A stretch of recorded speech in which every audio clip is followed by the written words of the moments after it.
ఓం నమో వెంకటేశాయ. ఇప్పుడు మనం శ్రీమద్ భగవద్గీత 18వ అధ్యాయం మోక్ష సన్యాస యోగంలో 19వ శ్లోకం నేర్చుకునే ప్రయత్నం చేద్దాం. జ్ఞానం కర్మ చ కర్తా చ జ్ఞానం కర్మ చ కర్తా చ జ్ఞానం కర్మ చ కర్తా చ జ్ఞానం కర్మ చ కర్తా చ జ్ఞానం కర్మ చ కర్తా చ జ్ఞానం కర్మ చ కర్తా చ త్రిదైవ గుణభేదతః త్రిదైవ గుణభేదతః త్రిదైవ గుణభేదతః ప్రోచ్యతే గుణసంఖ్యానే ప్రోచ్యతే గుణసంఖ్యానే ప్రోచ్యతే గుణసంఖ్యానే యథావచ్ఛృణుతాన్యపి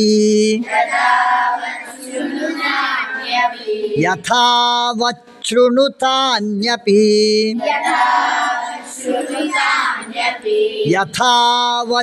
యథావచ్ఛృణుతాన్యపి జ్ఞానం కర్మ చ కర్తా చ జ్ఞానం కర్మ చ కర్తా చ జ్ఞానం కర్మ చ కర్తా చ జ్ఞానం కర్మ చ కర్తా చ త్రిదైవ గుణభేదతః త్రిదైవ గుణభేదతః త్రిదైవ గుణభేదతః త్రిదైవ గుణభేదతః ప్రోచ్యతే గుణసంఖ్యానే ప్రోచ్యతే గుణసంఖ్యానే ప్రోచ్యతే గుణసంఖ్యానే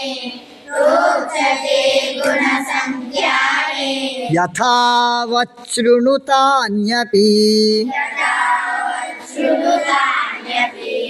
యథావచ్ఛృణుతాన్యపి యథావచ్ఛృణుతాన్యపి జ్ఞానం కర్మ చ కర్తా చ త్రిదైవ గుణభేదతః జ్ఞానం కర్మ చ కర్తా చ త్రిదైవ గుణభేదతః జ్ఞానం కర్మ చ కర్తా చ త్రిదైవ గుణభేదతః జ్ఞానం కర్మ చ కర్తా చ త్రిదైవ గుణభేదతః ప్రోచ్యతే గుణసంఖ్యానే యథావచ్ఛృణుతాన్యపి ప్రోచ్యతే గుణసంఖ్యానే